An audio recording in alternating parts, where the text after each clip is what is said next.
अच्छी होनी चाहिए। ठीक है, ये जो मैंने नोट्स बनाए हैं, ये एक कह लें कि आपके पास एक ट्रिक है सिनोनिम और एंटोनिम को फाइंड करने के लिए, लेकिन सिनोनिम और एंटोनिम को याद करने का जो तरीका है या उसको समझने का तरीका ऐसा होना चाहिए कि आपको उसके बारे में, उस वर्ड के बारे में पता होना चाहिए। ठीक है, और आपको वो प्रोनाउंस करना आना चाहिए और आपको उसकी मीनिंग का पता होना चाहिए। मीन्स दैट कि आपकी वोकेबलरी अच्छी होनी चाहिए। ठीक है, ये जो हम पढ़ेंगे, जितना भी सिनोनिम एंटोनिम है जो एग्जाम में आते हैं, किस फॉर्म में आते हैं, ये एक लास्ट ट्रिक कह लें या लास्ट चांस कह लें कि हमारे पास होता है कि हम इसके थ्रू, अगर आपको कुछ नहीं आ रहा, समझ नहीं आ रहा कि एग्जामिनर ने पूछा है वो क्या है, इसके जरिए हम जो है ना उसको हल कर सकते हैं या फाइंड कर सकते हैं। लेकिन आपने सिर्फ इसके ऊपर ही नहीं रहना, अपनी वोकैबुलरी अच्छी करें, पास्ट पेपर्स पढ़ें। आप पास्ट पेपर, पिछले 10 पास्ट पेपर्स आप उठा लें जो सिनोनिम एंटोनिम्स के आए हुए हैं, किसी भी पेपर के ले लें। आपके पास, आप अगर 500 वर्ड्स भी याद करते हैं सिनोनिम एंटोनिम्स के, तो आपके पेपर वोकैबुलरी ग्रिप्स अच्छी हो सकती है। ठीक है, तो जो हम आज सिनोनिम एंटोनिम्स के बारे में पढ़ेंगे कि सिनोनिम और एंटोनिम्स एक्चुअल में होते क्या हैं। वर्ड्स होंगे जिनके कोई ना कोई मीनिंग होंगे। अब ये किस फॉर्म में पूछे जाते हैं, आपको पार्ट्स ऑफ स्पीच के बारे में पता होना चाहिए। हमारे पास हमेशा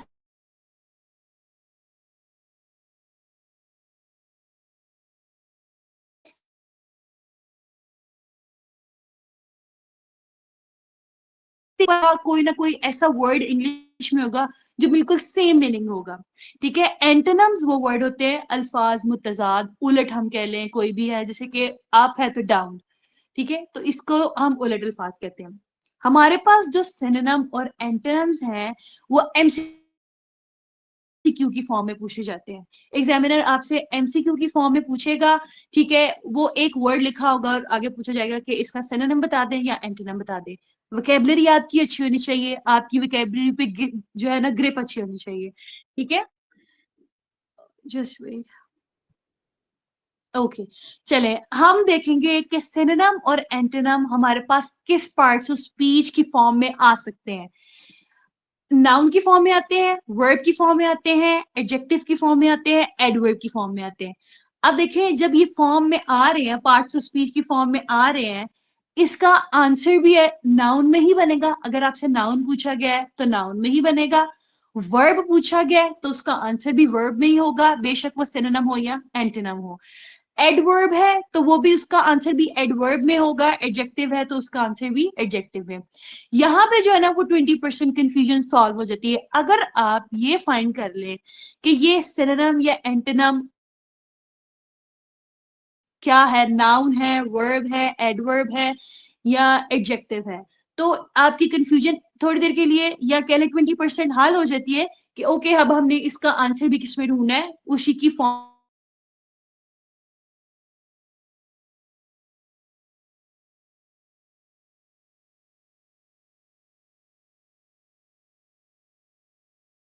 वोकेबलरी, इंग्लिश वोकेबलरी या इंग्लिश लैंग्वेज इतनी वास्ट है कि इसमें इतनी वेरिएशंस आती हैं कि आप देखिए थोड़े अरसे बाद जो वर्ड यूज हो रहा था उसकी रिप्लेसमेंट पे कोई और वर्ड आ जाता है। ठीक है, तो हम इसको पास्ट और प्रेजेंट के दरमियान मिक्स करके वोकेबलरी को एनहांस करते हैं। अब जो हम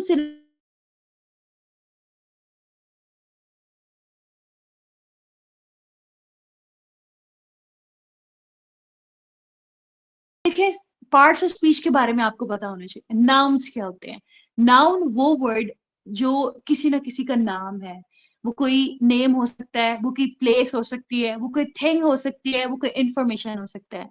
ठीक है, वो चीज जिसका कोई ना कोई नाम है, आइडेंटिफिकेशन है, उसको हम नाउन कहते हैं। ठीक है, फर्स्ट वाला हमारे पास ए आर की क्या आ रहा है? बैगर। ठीक है, मस्कुलर। और क्या हो सकते हैं इसकी एग्जाम्पल?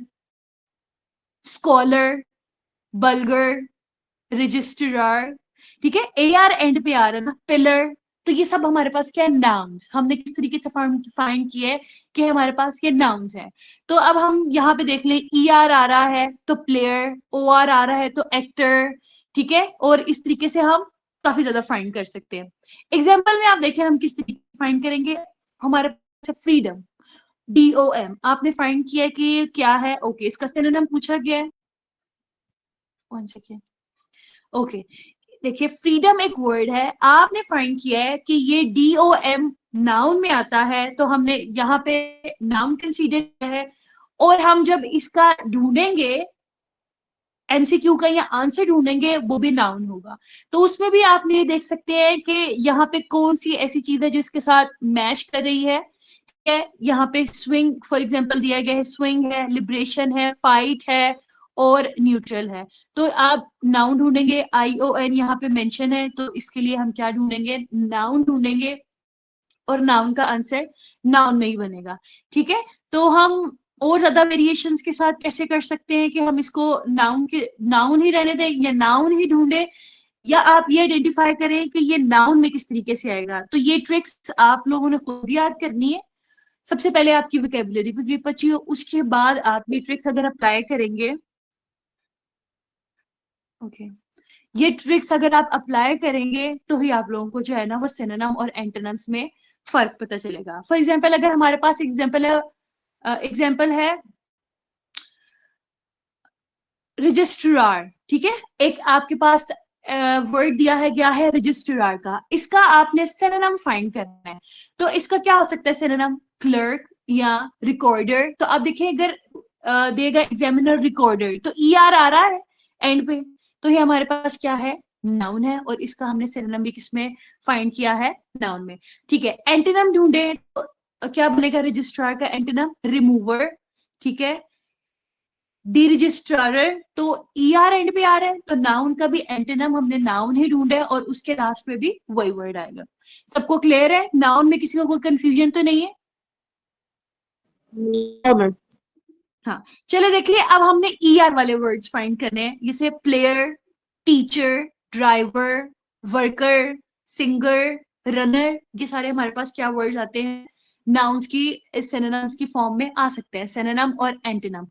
जब हम इनके आगे आंसर फाइंड करेंगे वो भी नाउन की फॉर्म में होंगे। लाइक टीचर का क्या हो सकता है, एजुकेटर, ट्यूटर, तो एंड पे OR आ रहा है, तो जो OR है वो भी हमारे पास क्या बनता है, नाउन बनता है। तो हमने नाउन का नाउन में ही फाइंड करना है। ये बहुत लास्ट ट्रिक होती है किसी का सिनोनिम और एंटोनिम फाइंड करने के लिए। अगर किसी स्टूडेंट को ये पता ना चल रहा हो कि ये वर्ड क्या है, इसका मीनिंग क्या है, तो हमारे पास बेस्ट चांस होता है कि हम सबसे पहले फाइंड करें कि ये किस कैटेगरी में फॉल कर रहा है, पार्ट्स ऑफ स्पीच की। उसके बाद हम जो नाउन, फॉर एग्जाम्पल हमने नाउन फाइंड कर लिया, तो हम आगे से उसका आंसर भी उसी फॉर्म में लिखेंगे, नाउन की फॉर्म में।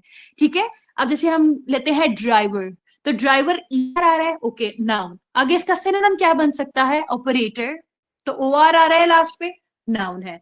ठीक है, एंटोनिम क्या होगा, राइडर, इसका उल्ट कर ले, ड्राइवर का एंटोनिम राइडर, तो लास्ट में ER आ रहा है, तो क्या है, नाउन बन गया। तो ये बहुत आसान हो जाता है ये इसकी सिनोनिम एंटोनिम्स की वेरिएशन के लिए। ठीक है, नेक्स्ट अगर हम करें वर्कर, तो ER आ रहा है, अब हमने नाउन देखना है, हम क्या लिख सकते हैं, लेबरर, तो हम जो भी इसमें फाइंड करेंगे। नेक्स्ट एंटोनिम इसका जो भी है, एम्प्लॉयर, तो जो सा भी आएगा हमने उसके लिए उसके हिसाब से फाइंड करना है। ठीक है, वो वर्ड्स जो OR पे एंड होते हैं, like actor, doctor, creator, instructor, governor. ठीक है, ये इस तरह के वर्ड्स जो हम नाउन की कैटेगरी में फॉल करेंगे, हम इसका आंसर भी नाउन में ही लिखेंगे।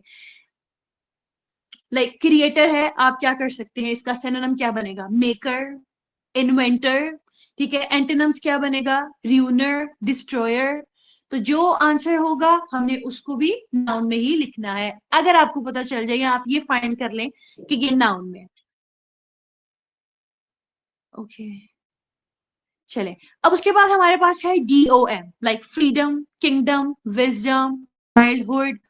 ठीक है, आ सकता है ब्रदरहुड, HOOD, उसकी फॉर्म में भी आ सकता है, लेकिन हम DOM, HOOD, हम इस दोनों को नाउन की ही कैटेगरी में फॉल करते हैं। ठीक है, लिबर्टी, इंडिपेंडेंस, लिबरेशन, ये सब इसकी कैटेगरी में फॉल करते हैं। अब हमारे पास CE की फॉर्म में आ रहा है, क्या है कि जिन वर्ड के लास्ट में CE आ जाए, लाइक एडवाइस। ठीक है, और क्या हो सकता है, silence, peace, justice, confidence, violence. ये हमारे पास CE की फॉर्म में आ रहा है, और हम इसको देख रहे हैं कि हम नाउन फाइंड किया है, ओके, लास्ट में हमारे पास सीई आ रहा है। अब हमने जब इसका आंसर फाइंड करना है वो भी किसी न किसी नाउन में होगा और हमने उसको नाउन में ही ढूंढना है। ठीक है, अब आपने खुद से देखना है, जरूरी नहीं है कि यही वर्ड्स आए। हाँ ओके, हमारे पास ये इस हद तक हम कह सकते हैं कि जो सिनोनिम एंटोनिम्स हमसे पूछे जा रहे हैं उनके लास्ट में ये वर्ड आएंगे। जरूरी नहीं आंसर में भी यही वर्ड हो लास्ट में, लेकिन आपके पास इतनी वोकैबुलरी सेंस होनी चाहिए कि हम फाइंड आउट कर सकें कि ये नाउन है, ये वर्ब है, ये एडवर्ब है, या ये हमारे पास एडजेक्टिव है। ठीक है, लाइक अगर हम ION कंसीडर करें तो लाइक हम किस तरीके से वर्ड्स लिख सकते हैं, nation, information, decision, education, celebration, creation and operation. तो हमारे पास ये नाउन है। शिप में कैसे हो जाएगा, friendship, hardship, leadership, ownership, citizenship, partnership. ठीक है, तो मैंने इसकी एग्जांपल्स भी वेरीफाई कर दी हैं और ये किस तरीके से MCQ की फॉर्म में आ सकते हैं ये भी हमने क्लियर कर लिया।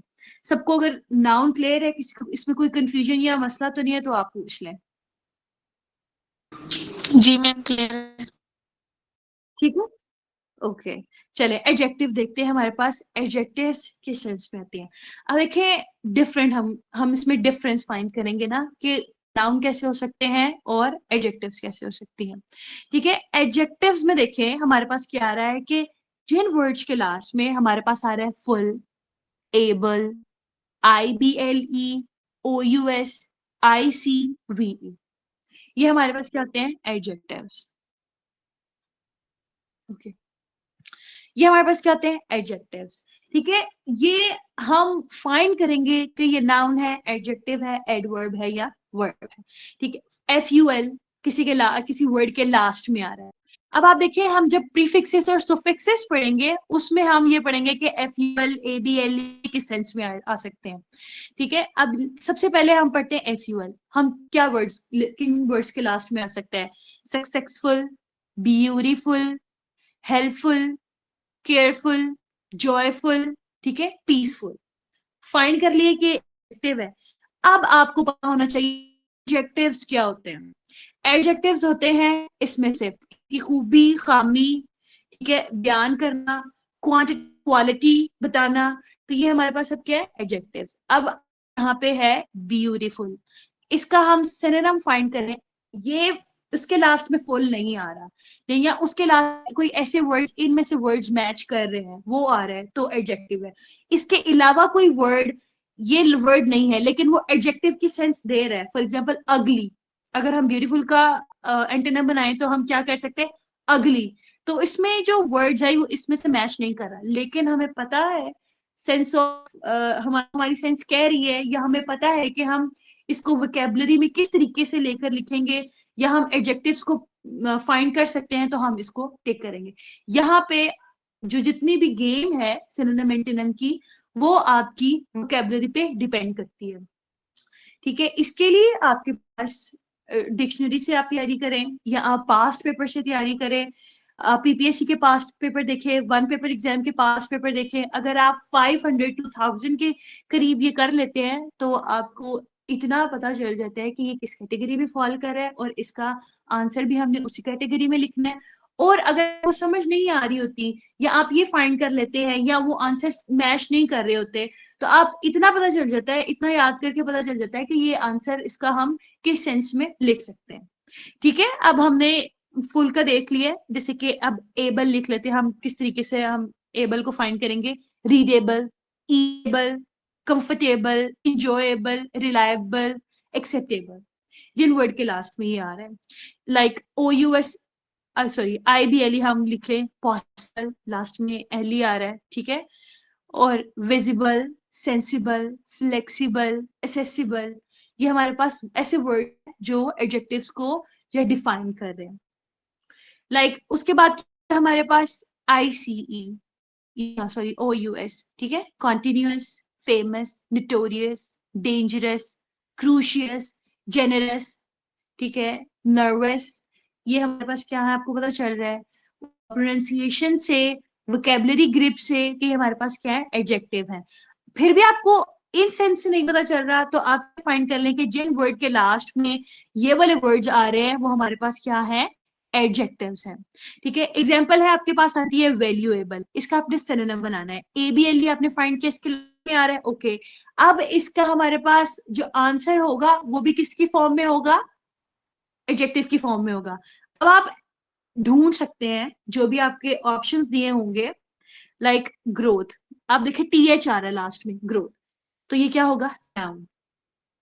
ये भी एक ट्रिक होती है एमसीक्यू फाइंड करने की कि आप एमसीक्यू के ऑप्शंस देखें वो किस कैटेगरी फॉल कर रहे हैं।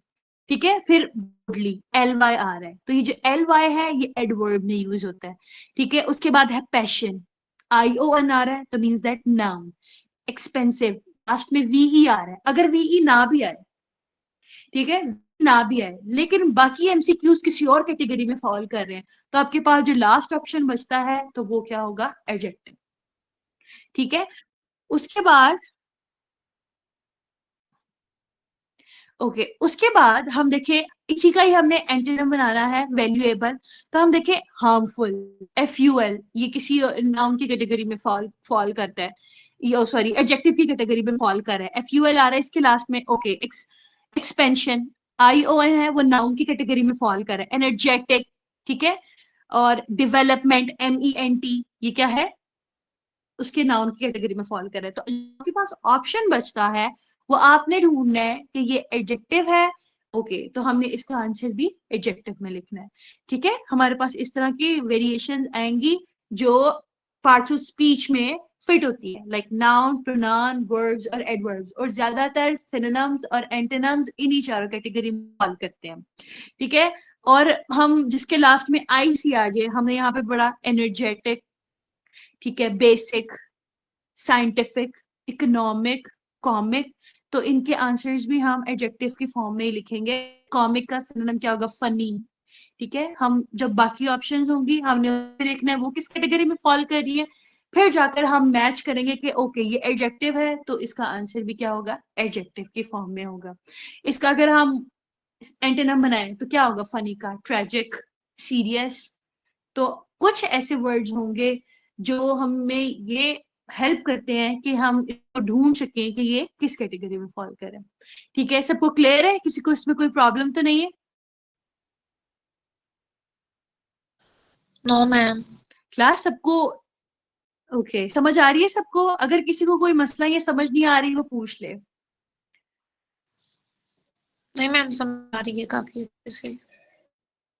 ओके चले, अब हमारे पास एक किस फॉर्म में आता है, वर्ब। वर्ब के लिए ऐसा कोई हमारे पास वर्ड नहीं है कि हम जिसके लास्ट में ये आएगा वो वर्ब। वर्ब के लिए आपने हमेशा एक बात याद रखनी है, कोई भी एक्शन वर्ब या कोई एक्शन जो परफॉर्म हो रहा हो उसको हम वर्ब कहते हैं। ठीक है, उसका सिनोनिम और एंटोनिम भी वर्ब ही होगा। तो कोई ऐसा काम, किसी काम का होना सहना पाया जाए, ये उर्दू की तारीफ हम कह लें, या इंग्लिश में वो चीज जो हम एक्शन परफॉर्म करते हैं जो हमारे फिजिकल और मेंटल दोनों से इन्वॉल्व होते हैं, दोनों उसमें एक्टिव होते हैं, उसको हम कहते हैं वर्ब। लाइक बिगिन, ठीक है, इस मतलब शुरू करना, इसका सिनोनिम क्या हो सकता है, स्टार्ट, कमेंस। एंटोनिम क्या होगा, एंड, फिनिश। तो दोनों मैच कर रहे हैं, वर्ब भी है और ये भी वर्ब है, सिनोनिम एंटोनिम दोनों वर्ब है, आंसर भी हम इसकी वर्ब की फॉर्म में लिख रहे हैं। तो वर्ब के लिए ऐसा कोई वर्ड नहीं है, ये आपकी वोकेबलरी पे डिपेंड करता है कि आप उस वर्ड को पहचान सकते हैं।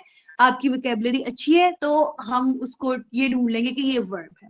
ठीक है, लाइक हेल्प, हेल्प मदद करना, इसका सिनोनिम क्या होगा, असिस्ट, सपोर्ट। ठीक है, तो हमें पता चल रहा है कि ये वर्ब की फॉर्म में आ रहा है, किसको कोई काम हो रहा है। एंटोनिम क्या होगा, हिंडर और ऑब्स्ट्रक्ट। तो ये हमारे पास इस फॉर्म में आता है कि जो वर्ब होगा उसका आंसर भी वर्ब। लाइक बाय, खरीदना, आपको उर्दू मीनिंग पता है, उसका मीनिंग पता है, आप आसानी से उसका आंसर भी ढूंढ सकते हैं। सिनोनिम क्या हो सकता है, क्या हो सकता है आप बताएं, बाय का सिनोनिम क्या होगा? sold, sell, हाँ, परचेज और भी एक्वायर। ठीक है, और अब बाय का एंटोनिम बताएं क्या हो सकता है? बाय का मतलब खरीद, sold, हाँ sell, सोल्ड, हाँ सेल, हाँ ट्रेड हो सकता है। तो हमने खुद से जो है ना वो रिकग्नाइज करना है कि ये किस कैटेगरी में फॉल कर रहा है। ठीक है, अब एक हमारे पास हो गया है, ऐड कर लेते हैं एक वर्ड इंक्रीज। ठीक है, अब हमारे पास इसका सिनोनिम आया है, इंक्रीज होता है बढ़ना या बढ़ाना। तो क्या होगा इसका सिनोनिम, क्या हो सकता है? enhance, यस, एनहांस और एक्सपैंड, और क्या हो सकता है? improve, हाँ जी आप, हाँ grow, very good. Okay, antonym क्या होगा? decrease, हाँ डिक्रीज, decrease, गुड।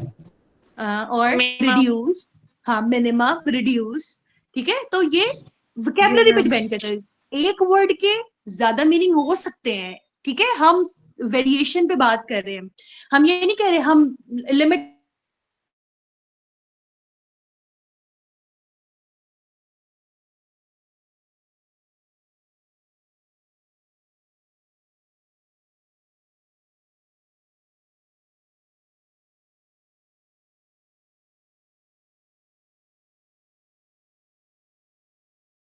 फॉर्म में।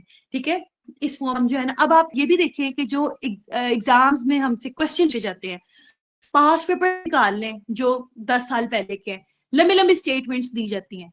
अब के पास्ट पेपर्स निकाल लें कोई 2-3 साल पहले के, या रिसेंट निकाल लें, स्टेम स्टेटमेंट दी जाती है, छोटी छोटी स्टेटमेंट, वन वर्ड का वन वर्ड। अब लंबी लंबी स्टेटमेंट्स की बजाय हम छोटी छोटी स्टेटमेंट्स पे आ गए। ठीक है, अब हम वर्ड की बात कर रहे थे, फॉर एग्जाम्पल हमारे पास एक वर्ड है एक्सेप्ट। ठीक है, एक्सेप्ट का मतलब कबूल करना, तो हम क्या लिखेंगे, इसकी क्या सिनोनिम हो सकता है?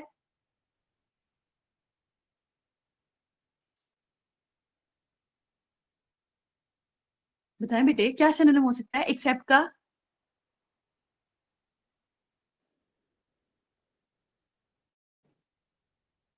ओके, रिसीव, अप्रूव, ये हमारा सिनोनिम हो सकता है। एंटोनिम क्या होगा एक्सेप्ट का? decline, हाँ, डिक्लाइन, रिजेक्ट, रिफ्यूज, ये हमारे पास इसके एंटोनिम्स। ओके, विन, एक हमारे पास वर्ड है विन, सिनोनिम क्या होगा इसका? जीतना, तो क्या होगा? victory, हाँ, विक्ट्री, सक्सेसफुल, सक्सीड, ट्रिम्फ। ठीक है, ये हमारे पास वर्ड। ओके, एंटोनिम क्या होगा? lost, हाँ, लॉस्ट, लूज, फेल। तो हमारे पास वेरिएशंस आ रही है। अब जैसे बिल्ड है एक वर्ड, बिल्ड, तामीर करना, ये खड़ा करना, तो क्या होगा सिनोनिम इसका? create, हाँ, क्रिएट, कंस्ट्रक्ट। ठीक है, एंटोनिम क्या हो सकता है? destroy, हाँ, डिस्ट्रॉय और डिमोलिश।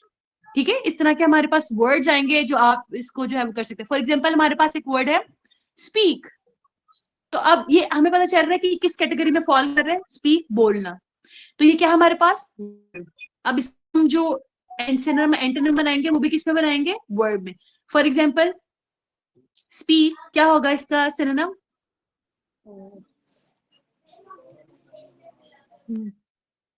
क्या हो सकता है, क्या हो सकता है, बोले?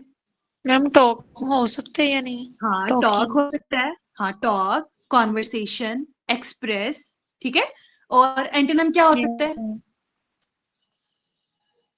साइलेंस, एंटोनिम, हाँ, रिमेन साइलेंट।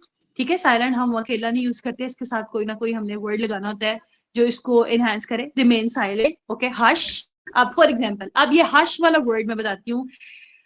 आपने देखा होगा अक्सर क्लासेस में जब आप टीचिंग करते हैं, टीचर कह रही होती है, छोटे बच्चों की बात करते हैं, कीप क्वाइट। अब ये कीप क्वाइट वाले वर्ड को ना उन्होंने क्या कर दिया, शॉर्ट फॉर्म में कर दिया हश।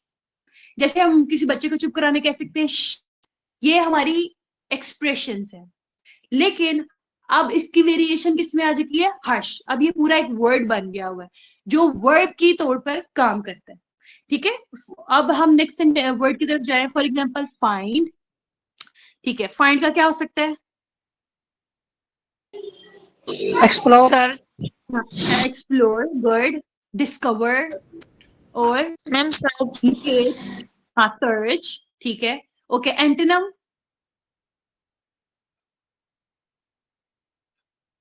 एंटोनिम क्या होगा?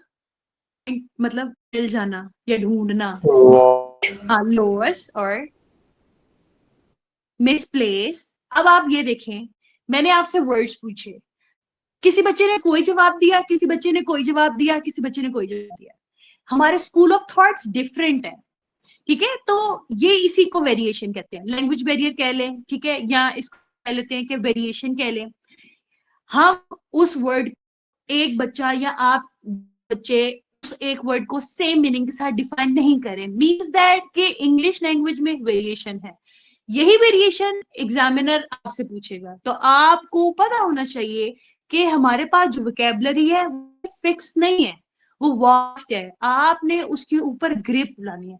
जब हम इंग्लिश बोलते हैं तो हम एक ही, मैं आपको पैराग्राफ दूं, ठीक है, या मैं आपको एक लाइन दे लूं, when I enter the room, आगे मैं कहूं आपने इस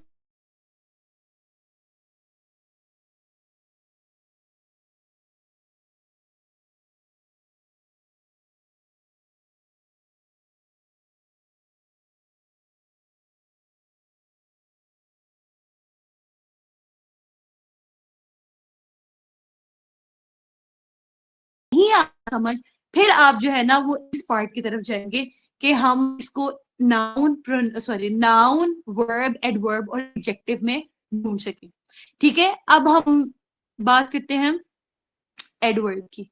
अब जो एडवर्ब होते हैं ना, एक्सक्यूज मी जी मैम। इसने कुछ, जी पूछे।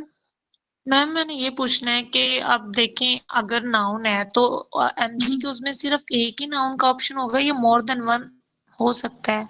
मैम फिर वो कंफ्यूज करेगा ना हमें हाँ कि हाँ, अगर हमें अब वर्ड का देखिए, मीनिंग नहीं आइडिया का मीनिंग क्या है तो हाँ हम ये ट्रिक यूज करेंगे कि ये वाला होगा, ठीक है।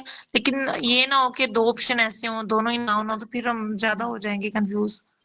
ठीक है, ये 80% एग्जामिनर 80% वो 4 कैटेगरीज में फॉल करते हैं, ठीक है। 80% ऐसे होते हैं सिनोनिम्स जिसके ऑप्शन में चारों आते हैं, नाउन भी, प्रोनाउन भी, वर्ब भी और एडवर्ब भी। लेकिन कभी कभी एग्जामिनर कंफ्यूज करने के लिए ऐसा कर सकता है कि आपको 2 ऑप्शंस नाउन दे दिए, तो ये आपकी विकेबुलरी पे डिपेंड करता है। मैंने ये नहीं कहा कि ना आपने इसी के ऊपर डिपेंड करना है, नहीं, ये लास्ट ऑप्शन होता है जब कुछ समझ नहीं आ रहा होता कि हम किधर जाएं, मतलब इसका हम तुक्के लगाने से बेहतर है कि हम सिर्फ इसको देख लें एक दफा कि वो किस कैटेगरी में फॉल कर रहा है, ताकि हम उस हमारी अंडरस्टैंडिंग बेटर हो सके, ठीक है। जी मैम, और मैम ये भी थोड़ा ओके, गाइड कर दे कि वोकैबुलरी को कैसे बेस्ट किया जा सकता है मैम, उसके लिए मतलब कोई अच्छा सा आइडिया या कोई हाँ, आप ट्रिक। इंग्लिश न्यूज़पेपर पढ़े, इंग्लिश न्यूज़पेपर बेस्ट वे है आपकी विकेबलरी एनहांस करने के लिए, ठीक है। इंग्लिश न्यूज़पेपर पढ़ने का सबसे आसान तरीका ये है कि आपको जो वर्ड्स नहीं आ रहे ना, आप उसको अंडरलाइन करें या उसको हाईलाइट करें। आजकल तो मोबाइल सबके पास है, ओके, गूगल करें, चैट जीपीटी कर लें, चैट जीपीटी इतना क्या कहते हैं, बहुत आसान वर्जन दे दिया, उसके ऊपर उसके मीनिंग्स लिखते जाएं, आपकी विकेबलरी बहुत एनहांस होगी, ओके। बोलने में कैसे, ये रीडिंग करके, सुनने में और अंडरस्टैंडिंग में कैसी होगी, आप कोई अच्छी सी मूवी देख लें जिसमें वोकैबुलरी जो है ना वो स्ट्रांग हो सकती है। जितने भी बीएस इंग्लिश के स्टूडेंट्स होंगे, आपको पता होगा कि प्रोफेसर्स क्या करते हैं, वो लास्ट के सेमेस्टर्स में आकर आपको मूवी सजेस्ट करते हैं कि आप जो है ना वो लिखें। हमारी असाइनमेंट्स इस बेस पे होती हैं कि हमारा जब इंग्लिश का कोर्स चल रहा होता था, हमारी टीचर जो थी उन्होंने कहा था वो हमारी असाइनमेंट्स में वो इंग्लिश सॉन्ग्स प्ले करती थी, फिर हमें फिलिंग द ब्लैंक्स मिलती थी और हमने उसको फिल करना होता था। तो ये बेस्ट वे होता है इंग्लिश को एनहांस करने का, ठीक है। तो हम न्यूज़पेपर पढ़ सकते हैं, अच्छी सी इंग्लिश मूवी जिसमें कोई मोरल स्टोरी हो और आपकी इंग्लिश जो है ना वो एनहांस हो सके, उसको आप देख लें, ये ज्यादा बेस्ट वे होता है, ठीक है। जो हमारी सेंसेस इन्वॉल्व होती हैं, सुन के और बोल के ज्यादा जो है ना वो हमारी ग्रिप अच्छी होती है। आप उसको अच्छे, जब आप किसी चीज को सुनते हैं तो आपकी सेंस ज्यादा अच्छी इन्वॉल्व होती है, जब आप बोलते हैं तो आपकी इंग्लिश फ्लुएंट होती है। ओके, क्लियर है। यस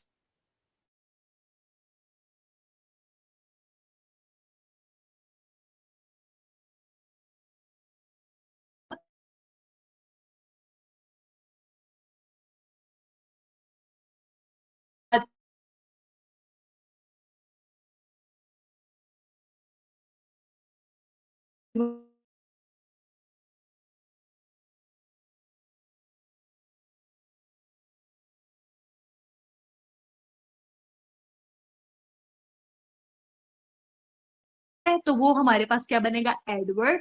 अगर वो किसी नाउन के साथ आ रहा है तो वो क्या बनेगा, एडजेक्टिव। लाइक ईयर, ईयरली, तो ये हमारे पास क्या बन गया, एडजेक्टिव। मंथ, मंथली, तो ये एडजेक्टिव। तो ये आपने इस चीज पे कंफ्यूज नहीं करना, आपने पहले देखना है कि ये नाउन है, नाउन के साथ एल वाई आया है, किसी नाम, किसी भी शख्स के, जगह के, चीज के, इंफॉर्मेशन के नाम के साथ आया है तो एल वाई आया है तो एडजेक्टिव। अगर किसी एडजेक्टिव इसमें सिफ्ट के साथ एल वाई आया है तो हमारे पास क्या है, adverb. Like happy, L Y लगा दिया, हैप्पीली, इजीली, ये हमारे पास। जैसे एक एग्जांपल है हमारे पास, ऑनेस्टली। अब देखें, वोकेबलरी हमें पता है और हमें प्रोनाउंसिएशन ग्रिप अच्छी होनी चाहिए। अगर हमें यहाँ पे नहीं पता कि एज को हमने साइलेंट करना है या इसकी साउंड हमने थोड़ी सी मिनिमल रखनी है तो हम इसको हॉनेस्टली पढ़ेंगे। लेकिन वेरिएशन है इंग्लिश लैंग्वेज में, हमने एज को साइलेंट पढ़ना है, हम साइलेंट रखना है और ओ से प्रोनाउंस करना है ऑनेस्टली। तो वोकेबलरी और प्लस प्रोनाउंसिएशन आपकी जो है ना वो इंग्लिश ग्रामर को इनहेंस करते हैं। ठीक है, अब हमने इसका सिनोनिम फाइंड करना है, तो क्या सिनोनिम हो सकता है, ट्रिमेंडस, ओयूएस एडजेक्टिव है, ट्रीट वर्ब है हमारे पास, एम्बिग्विटी एडजेक्टिव है, तो सिंसियरली हमारे पास क्या है, एलवाई आ रहा है और सिंसियर ये एडजेक्टिव है, तो एडजेक्टिव के साथ एलवाई है तो वो हमारे पास क्या है, एडवर्ब। ठीक है, तो हम और एग्जांपल्स देख लेते हैं, लाइक क्विकली। ठीक है, क्विकली का क्या हो सकता है synonym, fastly, fastly, rapidly, swiftly. ठीक है, एंटोनिम क्या होगा, एम स्लोली। हाँ स्लोली। बेटे और बच्चे भी जो है ना वो बोले, कोशिश करें। ठीक है, स्लोली और ग्रेजुअली,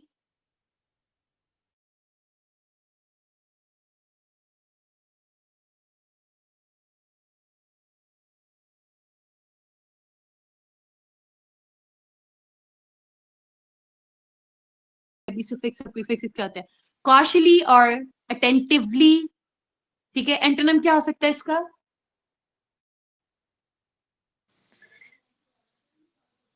केयरफुल का एंटोनिम क्या होगा, केयरलेसली मैम। हाँ केयरलेसली, रेकलेसली। ठीक है, लाउडली, लाउड एक क्या है, उसके बाद एल वाई लगा दिया, क्या बन गया ये हमारे पास, लाउडली।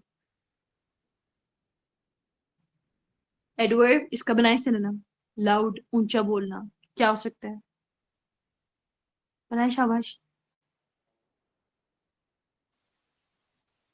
क्या होगा, नॉइसली, क्राइंग, चीखना, नॉइसली। ओके, एंटोनिम क्या होगा इसका,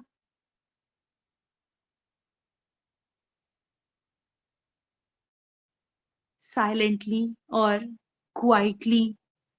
और बन सकते हैं कैसे वर्ड, ऑनेस्टली, पोलाइटली, कामली, इजीली, ये ऐसे वर्ड्स हैं जिनके लास्ट में एल वाई आ रहा है लेकिन किसी एडजेक्टिव के साथ, तो हमने क्या कर दिया इसको एडवर्ब। अब एल वाई नहीं आ रहा लेकिन वो एडवर्ब होते हैं। एडवर्ब्स हमारे पास क्या होते हैं, जो नाउ वर्ड के मीनिंग्स में जो है ना वो इजाफा करें। हमारे पास adverbs then, here, there, often की सेंस में भी यूज हो सकते हैं। तो ऐसे वर्ड्स भी आ सकते हैं जो वर्ब की मीनिंग में इजाफा कर रहे हो। ठीक है, then, here, there, often, often का मतलब कभी कभार, तो हम ऑफन का सिनोनिम क्या हो सकता है, फ्रीक्वेंटली, रेगुलरली, एंटोनिम रेयरली। तो इस तरह के भी वर्ड्स आ सकते हैं। क्लियर है आपको सिनोनिम एंटोनिम्स, इनमें कोई प्रॉब्लम तो नहीं है, No, ma'am. ओके चले जी अब मैम हम क्लियर है। प्रीफिक्सेस, सुफिक्सेस, इसकी फॉर्म में भी सिनोनिम एंटोनिम्स आ सकते हैं। तो प्रीफिक्सेस और सुफिक्सेस के आंसर भी प्रीफिक्सेस और सुफिक्सेस की फॉर्म में आएंगे। अब देखिए, प्रीफिक्स और सुफिक्स को याद करने का सबसे बेस्ट वे है कि आप सिर्फ एक को याद कर लें, एक को जेहन में रख लें, दूसरा आपको खुद ब खुद आ जाएगा। प्री, अक्सर आपने सुना होगा प्री बर्थडे। ठीक है, मतलब बर्थडे से पहले कर लिया हमने, तो जो वर्ड पहले मैम प्री आते हैं, क्लासेस भी। हाँ प्री क्लासेस। ठीक है, और क्या आ सकता है प्री में, अब प्री का मतलब होता है जो वर्ड से पहले लगते हैं उनको हम प्रीफिक्स कहते हैं, और जो वर्ड के बाद लगते हैं उनको हम सफिक्स कहते हैं। ठीक है, अब जैसे वर्ड है इम्पॉसिबल, आई एम। तो इम्पॉसिबल एक वर्ड से पहले लगा है, तो ये क्या बन गया है हमारे पास? प्रीफिक्स। और बन गया था इम्प्रॉपर, तो ये भी हमारे पास क्या है? एक प्रीफिक्स है, तो हमने उसको क्या कर दिया है? प्रीफिक्स की कैटेगरी में लिख दिया। अब जो इसका सिनोनिम एंटोनिम होगा ना, वो भी इसी की फॉर्म में होगा।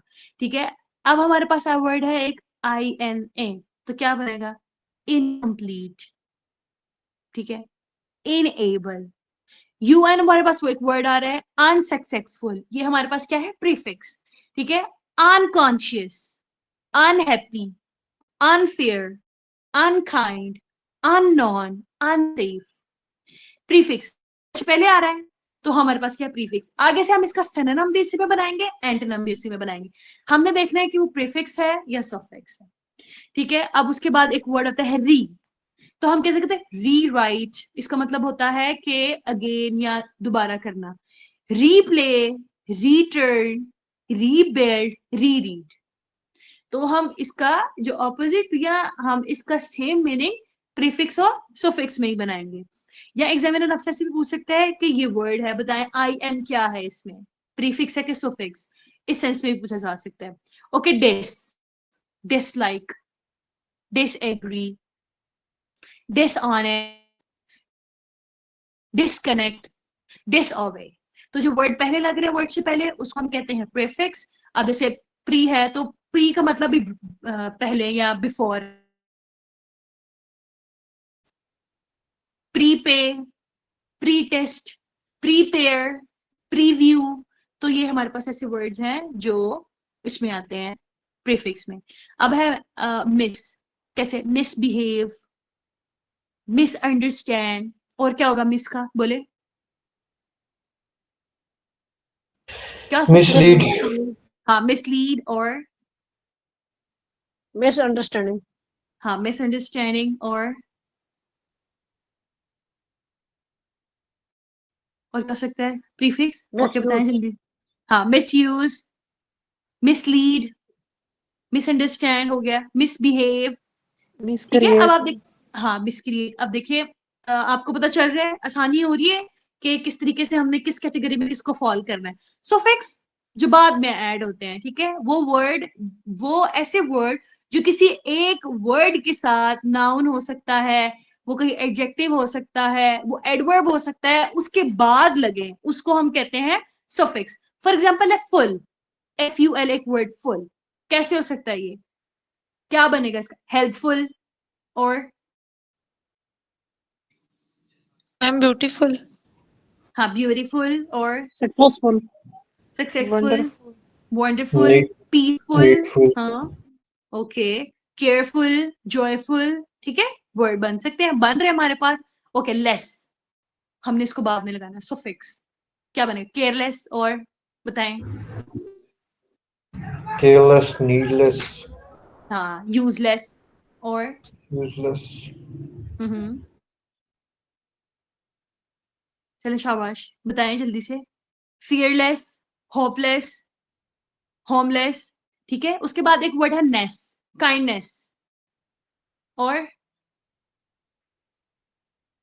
हरी, आप जल्दी बताएं। काइंडनेस और क्या हो सकता है जिसके लास्ट में नेस आए? लाउडनेस, हाँ, लाउडनेस, जॉबलेस, हाँ, जॉबलेस और लाउडलेस, लाउडलेस। हाँ, ठीक है, और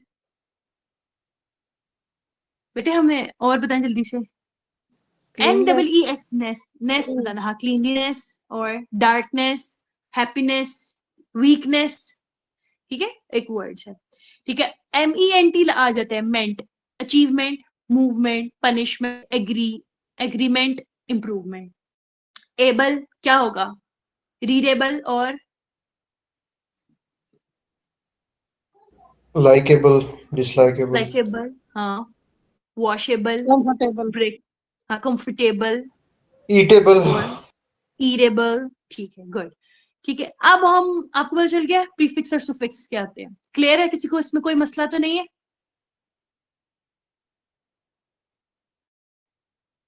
ठीक है, क्लियर है। चलो नेक्स्ट पार्ट की तरफ चले अब हम। जी ओके, मैम। चले कंडीशनल सेंटेंसेस हम देखते हैं। कंडीशनल सेंटेंसेस क्या होते हैं और ये पेपर में हम कैसे आ सकते हैं। बेसिकली कहा जाता है 3 कंडीशनल सेंटेंसेस, लेकिन हम 0 कंडीशनल को अक्सर इग्नोर कर देते हैं। तो हमारे पास 4 टाइप्स ऑफ कंडीशनल सेंटेंसेस होती हैं, जिसमें हम 0 condition, first condition, second condition and third condition sentence करते हैं। इसके अगर आप रूल्स याद कर लें, सेंटेंस बनाने में बहुत आसानी होगी। ठीक है, इसमें हम डिपेंडेंट क्लॉज और इंडिपेंडेंट क्लॉज को लिखते हैं। डिपेंडेंट क्लॉज क्या होते हैं, जिसमें कोई ना कोई ऐसा क्लॉज लगाए या ऐसी लाइन या स्टेटमेंट एडजस्ट करे जो इंडिपेंडेंट हो, उसके बगैर उसका मीनिंग कंप्लीट नहीं है। उसके साथ हमने कोई ऐसी लाइन लिखनी है, ऐसा सेंटेंस लिखना है जिसका मीनिंग कंप्लीट हो, ताकि वो सेंटेंस कंप्लीट हो सके। फर्स्ट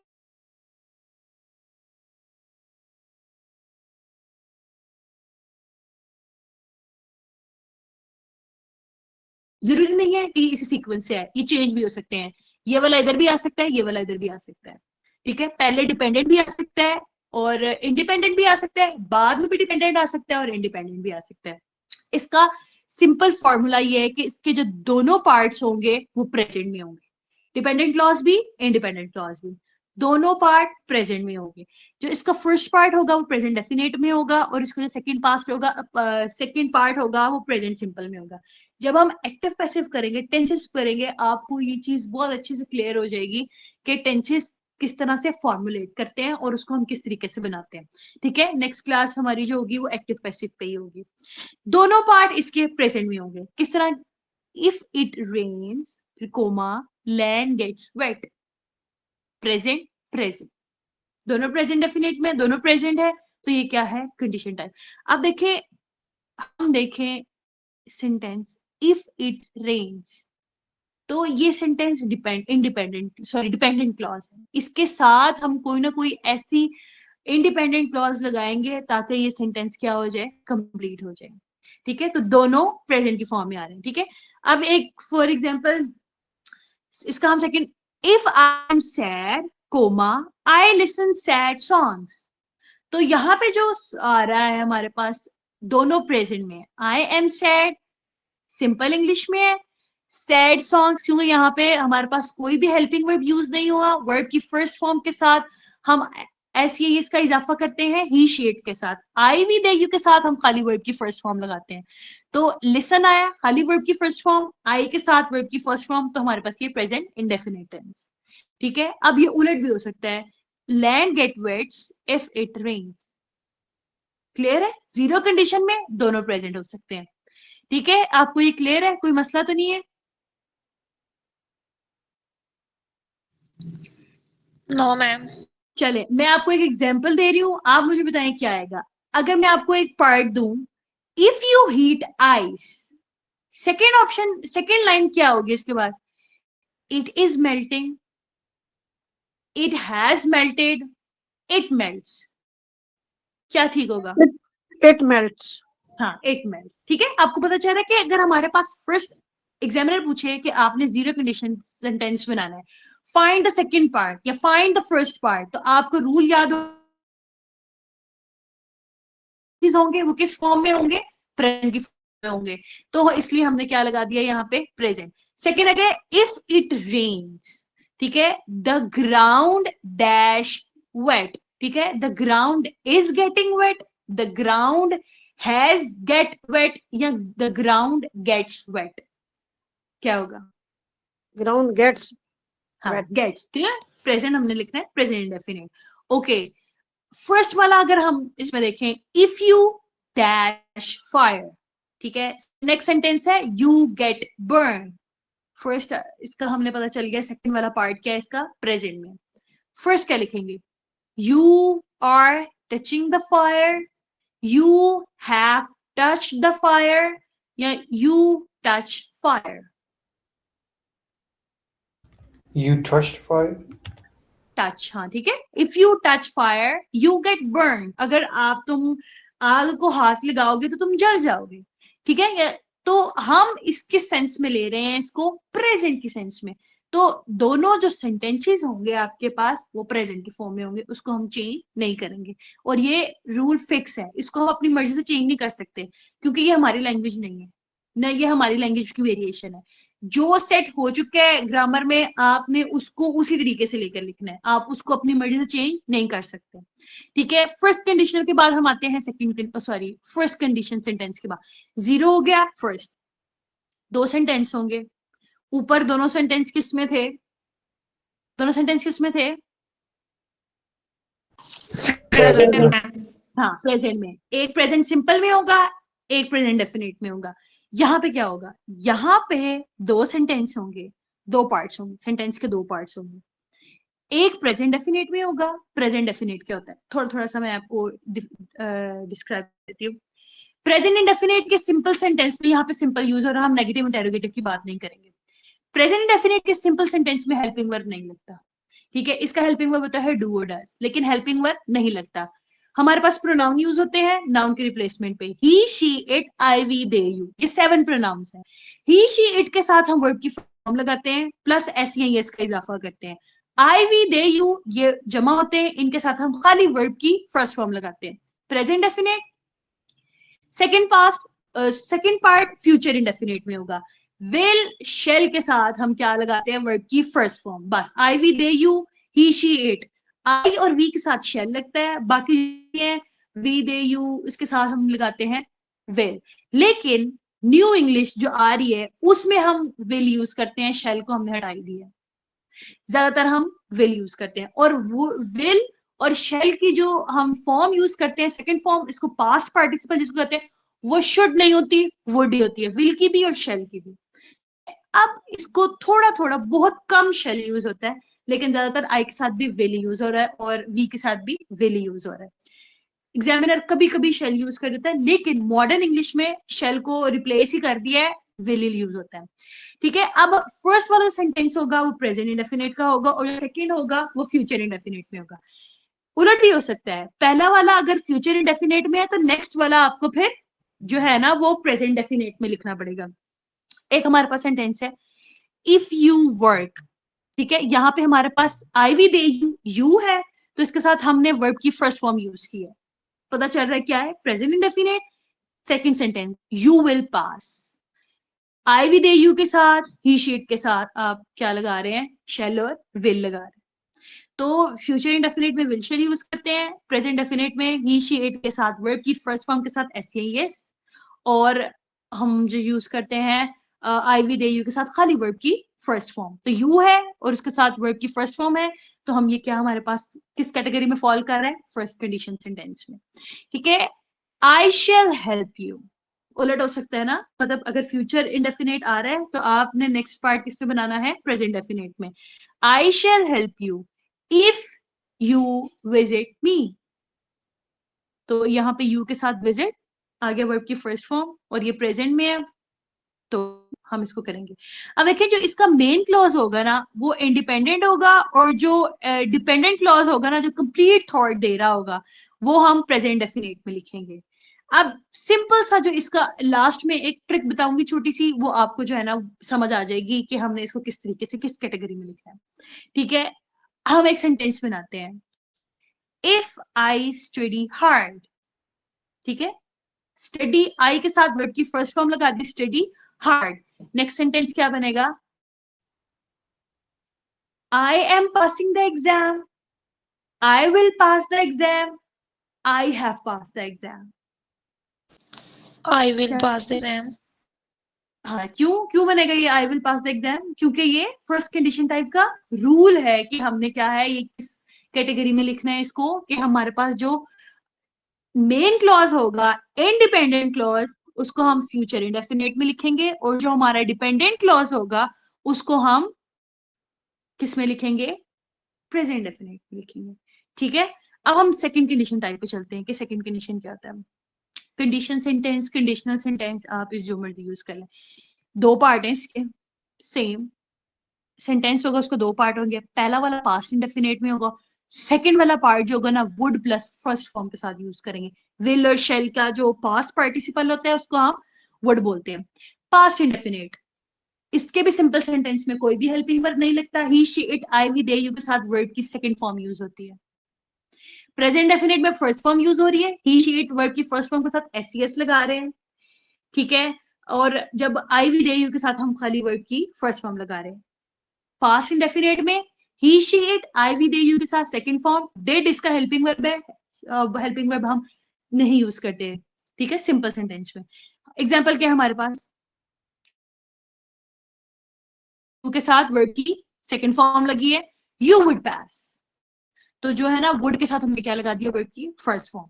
सेकंड एक सेंटेंस हम बना रहे हैं, he would pass if he worked hard, तो यहाँ पे वुड के साथ वर्ब की फर्स्ट फॉर्म आई है, तो सेकंड सेंटेंस ऑब्वियसली हमने सेकंड कंडीशन बनाना है, हमारे पास ऑप्शन ही यही है कि हमने सेकंड कंडीशन सेंटेंस बनाना है या सेंटेंस कंप्लीट करना है। नेक्स्ट सेंटेंस पता चल गया कि वुड के साथ वर्ब की फर्स्ट फॉर्म आई है। ओके, नेक्स्ट पार्ट हम क्या लगाएंगे, पास्ट इंडेफिनिट में बनाना है, वर्ब की सेकंड फॉर्म लगानी है ही शी इट के साथ, ठीक है। अब हम एक सेंटेंस देख रहे हैं, इफ आई वर रिच, ठीक है, नेक्स्ट सेंटेंस क्या बनेगा, किस फॉर्म में आएगा, I dash travel the world, तो क्या आएगा,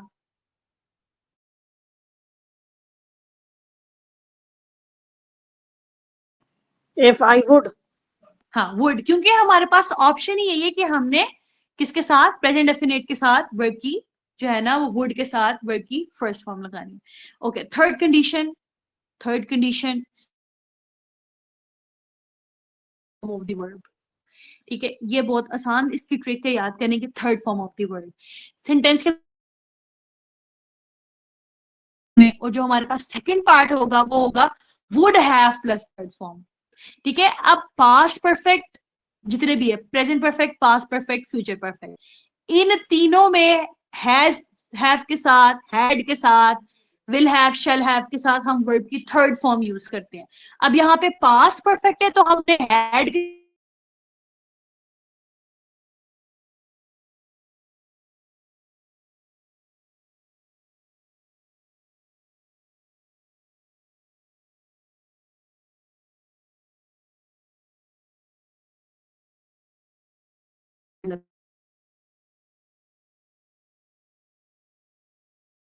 वुड हैव पास्ट, तो वुड हैव के साथ वर्ब की थर्ड फॉर्म। अब